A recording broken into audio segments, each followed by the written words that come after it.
Hey everybody, it's Mike Frieder here with On-Call Compliance Solutions, and I'm back with another compliance tip of the week. Today we're talking about DFARS, NIST SP 800-171, and CMMC. Why most defense contractors are not actually ready for CMMC Level 2 audits, and how to know if you are ready to contact that third-party certified assessing C3PAO Star Wars robot of a company that's going to come and deliver your CMMC certification assessment. Yeah, that.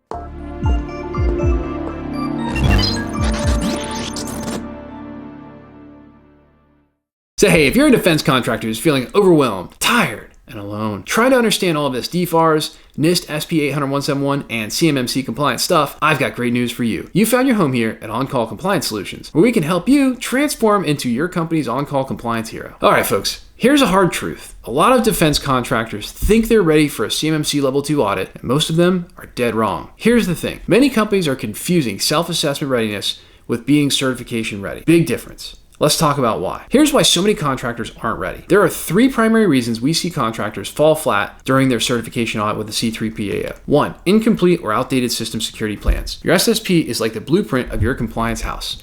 And if it's half written, templated from the internet, or not tailored to your environment, a C3PAO is going to smell that like a bad tuna sandwich on an audit day. Even worse, if you haven't documented how you're meeting all 110 NIST SP 800-171 controls and the 320 assessment objectives, well, you're likely toast. Number 2, missing or inaccurate scope documentation. Let me say this loud for the folks in the back. Scope is everything. I mean, I can't express to you, it is everything. I'm gonna be really honest moment with you guys. We failed a DIBCAC audit because our scope was off. It's really actually quite sad.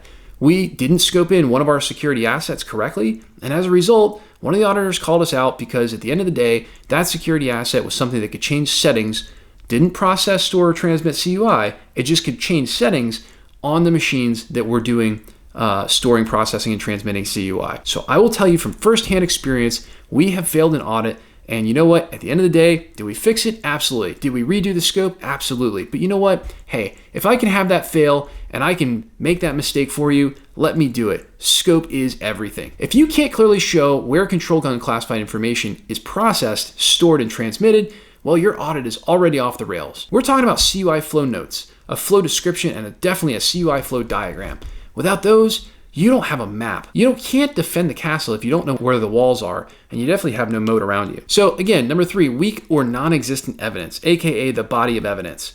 We've seen companies prepare for years, only to crash and burn because they didn't collect the right evidence of control implementation. If you can't show your training logs, access reviews, security configurations, and incident response tests, if you can't pull the body of evidence from one of your cloud providers if you're using a FedRAMP compliant cloud provider, all tied to controls you're trying to meet, well, you might as well be guessing. Again, I won't kid you guys, it's one of the reasons why I'm such a huge fan of the Microsoft way of doing things with Azure Government. Again, you can request from them the body of evidence, and they will send you everything that you need to make those auditors happy. They know what they're looking for. Microsoft does too.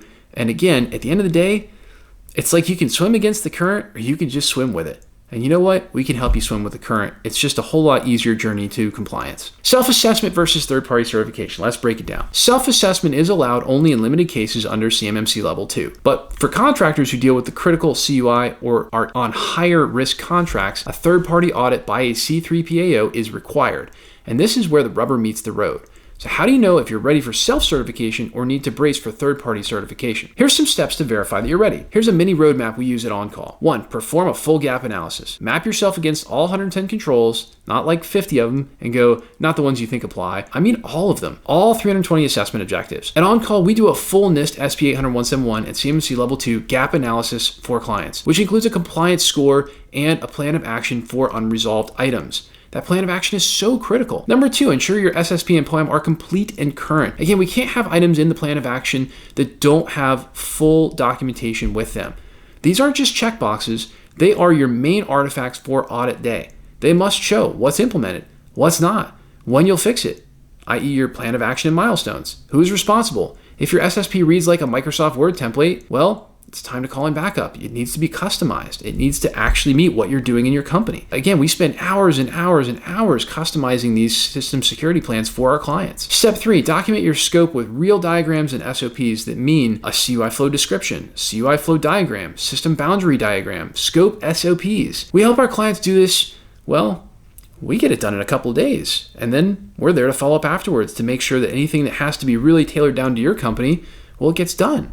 No joke. And we write the documentation for you, hand it to you. Your job's to read and review it. You got to check off on it, right? Technically, we can't do this for you, but we sure do hand you a lot of it done. And again, you've got to polish it off. It's a much easier way forward. Step 4, build your body of evidence. You're going to need training records, access control logs, multi-factor authentication, enforcement evidence, policy acknowledgement forms, evidence of audits, incident response tests, and more. We have a whole checklist we go through in our virtual compliance officer program, which gives you 6 months of support after any of our enterprise consultations, or is available as a separate service. Step 5, decide which path applies to you. If you handle only low-risk CUI or are on lower-tier subcontracts, well, you might qualify for self-attestation or self-certification. But if you're on a higher sensitivity program, a C3PAO is likely in your future. The CMMC final rule says that selected contractors must have third-party certification, and those selections will become more common over time. So what's the bottom line? Well, don't wait to find out the hard way. If you want to know if you're audit ready, we offer mock assessments that simulate the real thing at a fraction of the cost and tell you exactly where you really stand and how to fix it before the auditors come knocking. So if you're thinking about self-attesting or self-certifying at CMMC Level 2, we would strongly advocate for you considering some sort of a mock assessment, and that's something that we offer here at On Call. Most importantly, you're not ready to self-certify until that plan of action and milestones is complete and you've got all of those controls met, especially the ones that are worth 5 points on the SPRS scoring metric. Again, you can't have any of those missing. Things like multi-factor authentication and FIPS validated encryption, they've all got to be met. So again, if you're looking at this and you're thinking, I think I'm ready, well, it might really be worth letting us know, and we can help with an investment in a mock assessment. Here's the other thing, and this is my favorite thing about our mock assessment. It's the only reason we offer it. We've been through audits ourselves. We've been through tons of audits with our clients. It is a frustrating experience to work with an audit team who is absolutely not allowed to tell you why you got something wrong.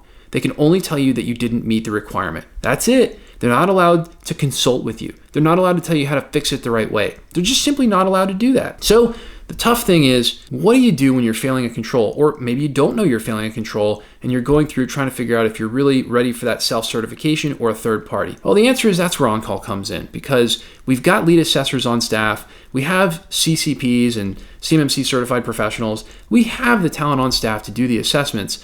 But what we do is we stay away from the assessments when it comes to you, and instead that allows us the ability to actually go through each control, tell you if you're meeting it or not meeting it according to the CAP or the CMMC assessment process, and then, oh yeah, when you're failing something or not meeting it, good news, we can actually tell you why and how to fix it. A far less pressured and far less frustrating experience. I gotta tell you guys, we too have to be compliant. It's just something that we do to make sure that we're meeting our clients' needs. And you know what else? We've been doing this for hundreds of defense companies for a lot of years. And at the end of the day, most of our products and services have been born out of the frustration that we've watched our clients go through and then fixed it. And even our own frustration, and we fixed it. So at the end of the day, I know we offer a lot of things that other companies don't. We're bold enough to say, hey, listen, we can bring you to the point of DFARS and NIST compliance in a couple of days, because we can. We've done it hundreds and hundreds of times. And yes, there's follow-on work that you have to do to continue to be compliant with that basic assessment. And you know what? We do things a little bit differently over here because we understand the needs of business. We understand the reality that you don't need to be compliant in 6 to 18 months. Like, you needed to be compliant yesterday, and we get it. And we do the best we can to make that happen for you. And you know what? That's what we do over here at On Call. We help you to get compliant.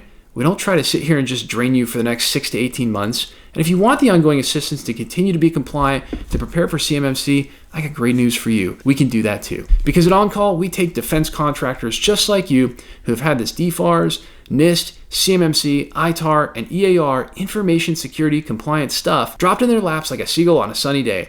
And we teach you how to level up and be a proper on-call compliance hero for your company, eliminating gaps, gray areas, and getting this solved, all while showing you how to leverage compliance as your secret weapon to land more defense work with higher profit margins. Now that becoming an on-call compliance hero can do for you. Looking for more help getting compliant? Our compliance experts are always on call for you. Visit cmmccompliancesecrets.com or check out the description below for links to get help right now. If you love the content we're putting out here for you, help us out with a big thumbs up on that like button, or even better, smash that subscribe button to get the latest compliance content as soon as our compliance nerds roll it out. And until the next compliance tip, my friends, stay safe and secure out there. Hit us in the comments below to let us know what you'd like to know more about when it comes to information security and compliance. I'll see you on the next one.